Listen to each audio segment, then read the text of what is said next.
Welcome, language enthusiasts! Today we're delving into the fascinating world of language acquisition, neurodidactics, and the emotional journey of learning. In a groundbreaking article, the authors explored the intricate dance between our brains, emotions, and language. From understanding neural process to the magic of neurotransmitters. This research promises to unlock the secrets behind effective language teaching and learning. So, buckle up for a journey into the heart of neurodidactic and linguistics, where science meets the art of language education.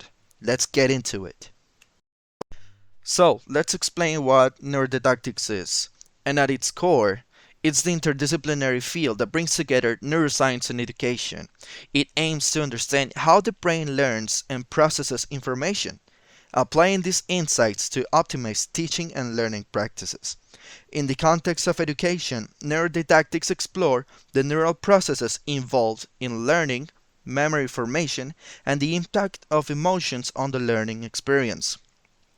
By bridging the gap between neuroscience and education, neurodidactics offers valuable insights into effective teaching methodologies, curriculum design, and creating an optimal learning environment that aligns with the natural functioning of the brain. It essentially seeks to harness the power of neuroscientific principles to enhance educational outcomes and improve the overall learning experience. So, let's talk about neurodidactics from the brain. It seeks to understand not only the neural processes during the learning, but also the activation of neurotransmitters that impact synapse creation and neural network information. NFB means that this is about understanding how our brain works when we learn, including the chemicals and connections involved. On the other side, we have the neurodidactics from the classroom, and this aims to bridge the gap between NFB discoveries and practical applications in the classroom, emphasizing the importance of translating neuroscientific insights into effective teaching methodologies.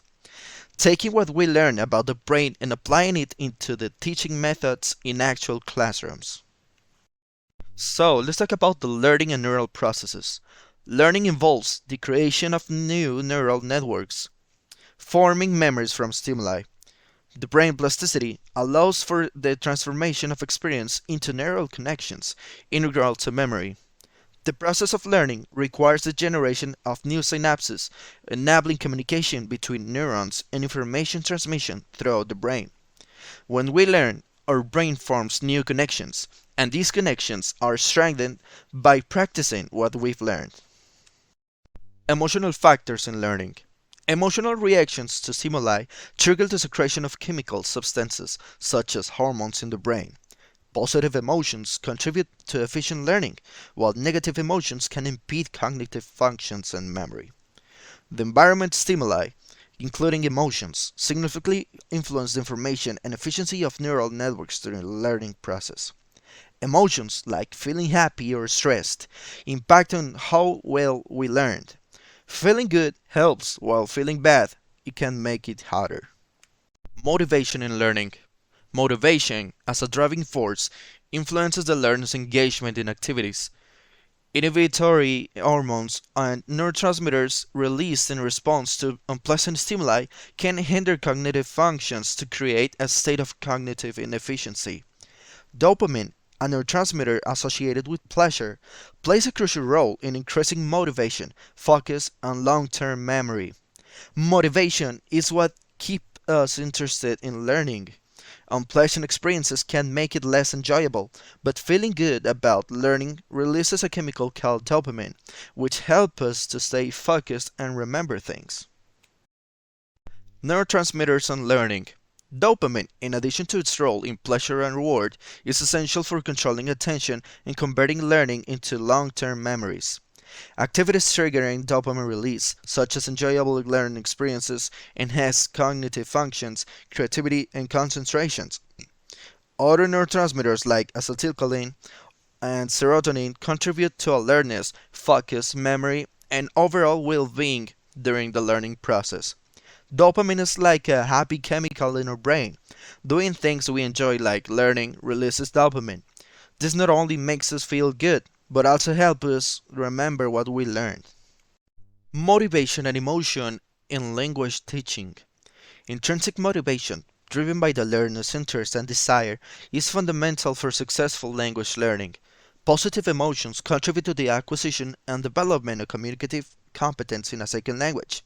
Negative emotions, such as anxiety or stress, can adversely impact language learning and hinder linguistic performance. Wanting to learn and enjoying the process is crucial. Feeling positive helps with language learning, while stress or anxiety can make it more challenging. Emotional approach for language teaching and learning. The emotional approach emphasizes the importance of designing stimuli and learning proposals that activate and maintain emotions conducive to learning. Regular evaluations of whether didactic proposal align with the basic principle of serving emotions is crucial. This approach provides a framework for considering emotion as a starting point for language acquisition and shapes decision making in the teaching learning experience. Making sure that what we do in the classroom not only teaches but also makes learners feel good. It's about creating a positive and enjoyable learning environment. Theoretical principles of the emotional approach. The emotional approach contains that involving learners in various activities is insufficient. The focus should be on activating the right emotions to achieve desired effects. The methodological approach underlines the constant evaluation of stimuli to ensure alignment with the principle of serving emotions.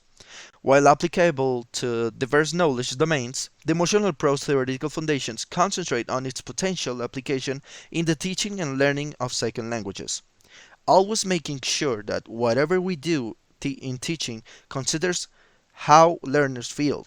The goal is to create a method that not only teaches but also makes the learning experience enjoyable and positive. As we conclude our exploration of this groundbreaking article, let's envision how its theoretical foundations can breathe life into language teaching practices.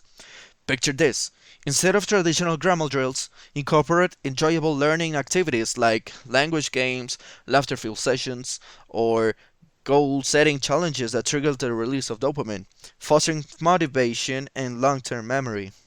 Consider transforming stressful moments like public speaking practice into opportunities for gradual exposure accompanied by supportive feedback, mitigating anxiety and promoting gradual confidence building. Think of language lessons not just as instructional moments, but as experiences carefully designed to elicit positive emotions, making the language acquisition journey delightful. Imagine weaving storytelling into lessons, engaging the brain's reward system, and enhancing memory retention. By strategically incorporating these neuroscientific principles, language educators have the power to create transformative, stress free, and motivating language acquisition experiences. So, let's unleash our creativity, infuse joy into learning, and usher in a new era where science guides language education towards unparalleled success.